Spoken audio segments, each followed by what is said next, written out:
biggest change of the SR22T is we have under the cowl a TSIO 550K Continental turbocharged engine. The biggest changes within this engine, which actually makes the Model K unique to the 550 series, is you have different intercoolers, you have some different cooling fins. The cowl has some changes as well, such as we have 2 NACA vents for air induction. We have a new nose landing gear, which actually incorporates with the new engine mount, and some lowers on the bottom as well for cooling and performance. Biggest thing an owner can expect, or probably will notice, is this engine produces 315 horsepower at 2,500 RPMs. The 2,500 RPMs allows for actually a smoother takeoff, a quieter takeoff within the cabin, and also a quieter takeoff for flyover noise as well. And the pilot will also, well, passengers I should say, will also notice that you don't notice power changes. So pilot can be there changing the different power settings, and it's very comfortable for the passengers. If you own a Cirrus today, or if you are considering the purchase of a new or used aircraft, consider this. Avidyne, in conjunction with the country's leading Cirrus sales and maintenance facilities, has launched the G3R9 program that combines the purchase of a late model, low-time Cirrus aircraft and the addition of the Avidyne Integra Release 9 avionics suite for much less than you may have thought, and certainly much less than purchasing a brand new aircraft. G3R9, combining the best airframe, best engine, and best avionics for the best value. We've executed a takeoff from St. Augustine on a pretty warm day. 100% power through, awfully smooth on takeoff, 2470, 8480 max RPM throughout. Once again, very smooth, good power, good application all the way through, good linear response, no surge, no nothing. And we're doing a slow cruise climb now to 10,500 with top cylinder temp right now at 372 after the initial hard climb, and that's already settling in. So anytime the manifold pressure is beyond 30.5 inches of manifold, target fuel flow is going to really only be a real little sliver. And all that a pilot has to do is just make sure that he's lean, his is right in within that little green arc. And as soon as we get past 30.5 inches of manifold pressure, that green's going to expand, and you're going to have a cyan target fuel flow marker. Okay, we have pulled power back to about 85, 86%. Now the operating range recommended in regards to where we can lean the mixture has expanded dramatically. The little blue line is a recommended setting, so we will bring the mixture back, match up with the little blue line here, which I would assume is best mixture for the configuration that we're in. We're at 17.5 gallons an hour. We're carrying 81% power, just under 2,500 RPM and 30 inches.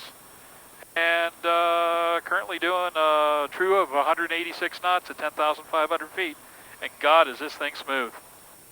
Really good temps all the way down the line. Top CHTs settled in at about 384.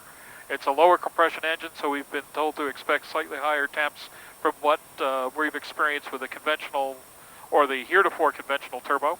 At this point, at 17.6, it's obviously about a gallon higher than I'm used to the Tornado Alley Turbo, but boy, oh boy, do I have power. The thing up here that we can't quit remarking over is how smooth this engine and mount combination are. Cirrus Design's Vision SJ50 single-engine personal jet offers exceptional fuel efficiency, flexible seating for up to 7, advanced avionics, and all the Cirrus safety features you expect, including the Cirrus airframe parachute system. With its V-tail design, the Cirrus Vision is technologically advanced, yet engineered to be simple to fly, to allow owner pilots more lifestyle pursuits than any other personal aircraft. Learn more about the Vision SJ50 at cirrusdesign.com.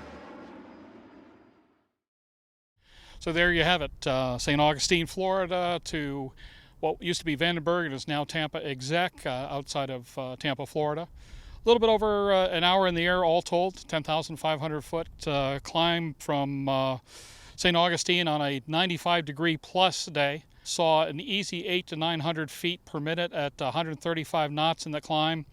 at full tilt climb, 1,1300 feet a minute, no problem at all. Couple things we note, the 2,500 rev limitation throughout the operational envelope of the SR22T is smooth. It's quiet. It's what they promised it would be. Fuel flows are within a gallon to half a gallon of what we've experienced so far with Tornado Alley Turbo. Operational spectrum through the Garmin perspective are easy to manage. The lean of peak indication, the little blue line that appears in cruise configuration we tried it at both 81% and 55%. Got comparatively 17.5 gallons an hour at 81%, and down in the 55 to 60% area, just a smidge over 13 gallons an hour. In both areas, it's everything we've been led to expect from a turbocharged SR22, and maybe a little bit more in some regards. And that little more in some regards is the fact that you now have an engine package that's all developed by one manufacturer, Teledyne Continental itself. For those that are looking for a single solution, this is it. It is a choice from the Tornado Alley to the Teledyne Continental system. They'll both be available. They're both priced similarly. Our own experience with the Tornado Alley system has been spectacular.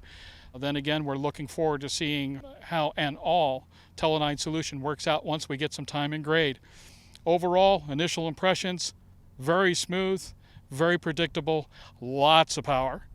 And on top of that, economics that we've associated with the SR22 turbocharged series in the past. So far, serious thumbs up. We're looking forward to getting a lot more operational details once a few more of these critters get in the air. For the Aero-News Network and Aero-TV, I'm Jim Campbell.